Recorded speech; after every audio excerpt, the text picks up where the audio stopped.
Good afternoon, everybody. What's happening? Welcome to the Kerrville Weekly News Roundup, hosted by the Texas and Schreiner Podcast Network. We are the founders of the network and your co-hosts today, Andrew Gay, Gilbert Paiz, and Tom Fox here in the studio. Hope you're doing just fine on this nice and warm Friday afternoon. So we're going to run over our top news picks for the week. So let's get to it. Tom, you usually do the honors and kick us off. Why don't you do that for us today, Sure. sir? Today I want to honor Paiz High School Principal Shelby Balser, who has recently been selected as the Texas Association of Secondary Schools Outstanding Principal of the Year. We were privileged to have Dr. Brent Ringer on the Texas Hill Country podcast, and he is the new superintendent of the KISD, and really, I think enlightened all of us and our listeners on not only the really top quality of the KISD in terms of both programs and teachers, but now we have the staff, the principals winning awards. And I really think it speaks to the quality of public education here in Kerrville and certainly at Paiz. Even if you got to see the Johnny Manziel documentary, I thought Paiz came out great in that. And I thought so too. As big a problems as he had personally, it was clear his biggest problem was leaving Paiz and the structure the football team gave him. And he at one point said about his A&M experience, it wasn't Paiz. And that, you can't ask for a better coach, a better system, a better culture than when someone like Johnny Manziel says it wasn't as good as Paiz. So I just want to shout out to Principal Balser and Paiz High School and the KISD. The second thing is I want to start talking about next month in September is the 100th anniversary of Schreiner University. There's going to be a series of events at Schreiner culminating on September 18th, which will be the Centennial Day. So it's a great resource in our community. It's a great university. We've had the privilege to talk to several of the folks who work out there, and I've had the privilege to interview the president. So shout out to Schreiner University. Excellent. All right. Thank you, Tom. Gilbert, I'm next. let's hear it. Well, in case you haven't been paying attention, we haven't gotten any rain in the Texas Hill Country in quite a while. Well, and you can't even, I think, really count the little spit drops that we got earlier in the week. That was not even enough to keep the dust down.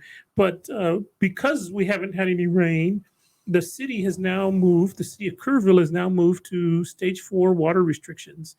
There was a little bit of controversy earlier in the month about whether or not the city should move from stage 2 that they were in to stage 4. The Headwaters Groundwater Conservation District was very quick to move into stage 4 because a lot of people out in the county were starting to have trouble getting regular water. Wells were going dry. People were having to get water trucked in. And the Headwaters Groundwater Conservation District had mandated a reduction in pumping from groundwater. And the city of Kerrville said originally, not us. We got our own water. And I think over the past couple of weeks, they've probably worked out those problems, and the city has maybe reluctantly moved to stage 4 water restrictions. And for those that don't know, stage 4 water restrictions means that we can no longer water lawn and use lawn sprinklers, automatic sprinklers, or even hand sprinkling of water and in the lawn. You can't do any of that. It's completely over. The only thing that can be done, you can do handheld watering. Yeah, You can't use automatic watering. Like our yard is not that big, so it's not that big of a deal for me to hand water our yard. But for some people, that's not even an option. Right. So you can do hand watering, but who wants to stand out there for a long time if you have a big yard watering your plants or watering your grass? And frankly, I gave up on my yard weeks and weeks ago, and it looks terrible and sad, but oh well. Now, interestingly enough, you can still go wash your car at a car wash. For whatever reason, I guess the city's decided that for stage 4, you can still wash your cars at a establishment where you can do a car washing. So that part you can do. You just can't do automatic sprinkler watering anymore. And then, of course, too, they always ask that you consider conserving water in any way that you can. Take shorter showers, turn off the water, don't let it run while you're brushing your teeth, bathing, all that good stuff. So I think it's fair to say that all of us need to do our part to preserve the precious resource that we have, water, because without water, you're in trouble. And of course, Andrew, you and I were talking this morning. Somebody had posted on Facebook that for the past few days they hadn't had any water. That they were wondering. They posted a question: how come I'm not getting any water from my water taps for the past few days? And if you live in the city, that's probably not an issue because you get water from the city. So if you are having that kind of a problem, you might either have a leak or a city issue. But if you don't live in the city and you don't have any water, that's probably because your well went dry. Yeah, and so maybe it's a good idea to do our due diligence. And even if I'm leasing a spot and I'm not the property owner, if I'm not really sure about how those things work, there's plenty of information and resources, and even like other community members that'd be happy to talk to you about how some of that stuff works to broaden your understanding of that. Yeah, I think a lot of people honestly are not aware where they get their water from and how they get it. And when the tap runs dry, you're up the creek without a paddle, to say the least. So stage 4 water restrictions, big deal. The next stage would be stage 5, where they do not allow any watering from automatic sprinklers and no handheld watering either, or hose watering by hand. So that's the next stage. Now, when that's going to be, I don't know, but certainly right now we're on stage 4, and if we don't preserve more water, we could go to stage 5 if we don't get any more rain. That's my number 1 story for today. Now, story number 2, I would like to talk a little bit about the Kerrville Police Department is doing a 5K, and they've been doing it regularly over the summer. Every Saturday at 7 a.m., they meet over at Louise Hayes Park, and they do a little 5K run. It's free, number 1. So yeah, you don't have to sign up. You don't have to sign up. Show up. You just have to show up. And if you participate, there's a couple of sponsors that they have: Hilco IV and Wellness.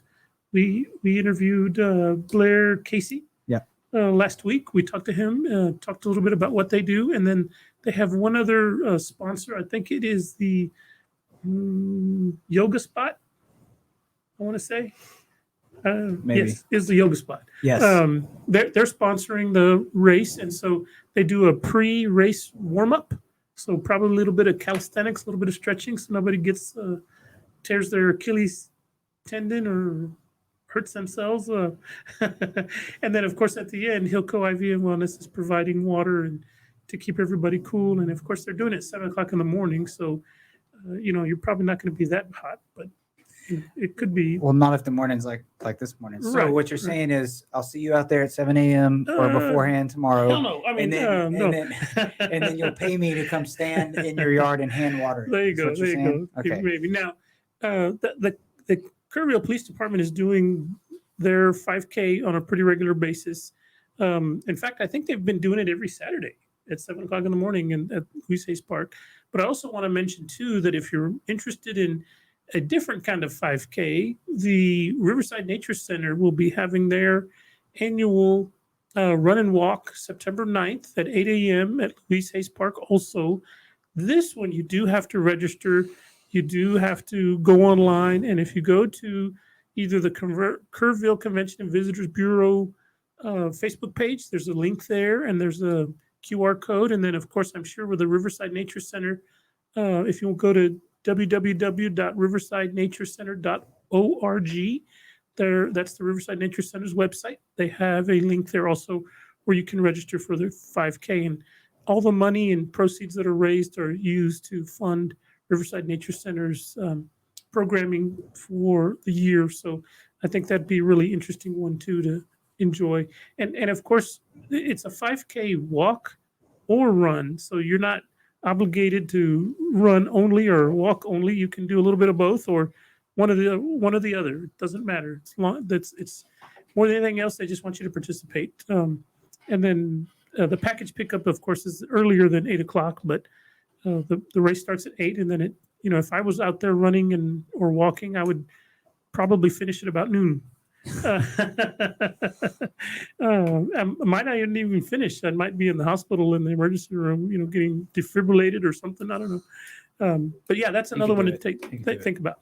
Yeah, and my wife and I are signed up for that one, so we're excited. And I know Brad, who's kind of heading up some of that. So shout out to Brad. He's dropped some flyers off for us before. So for my piece, I just wanted to mention, in the interest of full disclosure, to kind of close this out here. We're getting towards the end of our time. Just two quick things. There's a revenue bond that's being talked about. It's a revenue bond, right? By the city? It's a revenue bond. It's a bond. It's being talked about by the city. Go ahead. It's not by the city. I'm sorry. Economic Correct me. Improvement Council. That's right. Yes. City wants the Economic Improvement Council to float a bond to do entertainment improvements in the city of Kerrville. Right. Yes. And that is actually if you guys don't know, it's the EIC is actually a separate entity from the Kerr EDC, who is for economic development. The EIC has their own committee and their own source of funding for different projects around to help economic development around the city. So that's being talked about. I just wanted to mention that because they still haven't really got to any kind of resolution on that, right? Correct? The city council sent over its either recommendations or requests, and now the Economic Improvement Council has to decide if they're going to issue any bonds, if any, to support the raising of money to do the things the city wants to do. Yeah, and if you remember back to not that long ago, just within the last couple of years, there was some attempts to raise some funding without voter approval through obligation type notes, I believe, and that caused a stir up. So this is just another bond that's I'm sure it's gonna stir up some conversations here locally. So anyway, that was one mention. And second, outside of Kerr County, even though we represent all of the Hill Country here, I wanted to mention that if you have never been over to Fredericksburg at the racetrack there, the horse racetrack, I think it's a great experience if you've never done anything like that. I went for the first time just a few years ago, even though I've lived here for 10 years with my wife. Had a phenomenal experience, and that'll be going on. I believe we're heading back out there tomorrow. So it'll be hot, it'll be sunny, but they have plenty of ways for you to beat the heat. They have covered bleachers that you can sit in, drinks you can buy, concessions, all that good stuff. All the while you can sit out there and watch these horses do their amazing performances in these races. They're just absolutely incredible animals. And, if you get a little itch to kind of throw some money around to try to bet on some of the horses, you can do that as well. And they can actually help you with that. And they're very friendly as well. If you don't know what you're doing, like myself, the first few times I've been there, you walk up to the window and you're like, I have no idea what I'm doing, but I got $5 I want to bet on this horse, and they'll help you. So it's nice. It's a friendly environment. Good stuff. Okay, guys, I think that'll do it for today.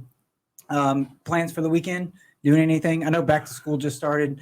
You got, Gilbert's got kids, so I know most people, that's what's on the front of their mind right now. But my wife was out of town all week, picking her up in San Antonio Saturday afternoon. Going to take her to a nice dinner and then come home. Nice. Do you know where you're going yet? Wherever she wants to go. That was the correct answer. I checked. Okay, all right. Gilbert, you gonna do anything this weekend? I'm gonna do whatever my wife says, and I don't think we have anything in particular on the calendar. So okay, well, I guess that's the correct answer for all of us today. So because I'm doing what my wife wants to do too. I'm pretty sure I'm cleaning out a spare bedroom tonight on Friday night. So I guess I can join the club then, huh? Hey, you got somebody moving close to you, don't you? Oh yeah, my mom is. All right. I'm excited about that. Almost said next weekend. It's actually this weekend. So yeah, we're excited about that. Okay, guys, thank you so much for tuning in. We will catch you back here next week. Have a great, safe weekend. Try to stay cool out there. We'll see you next week.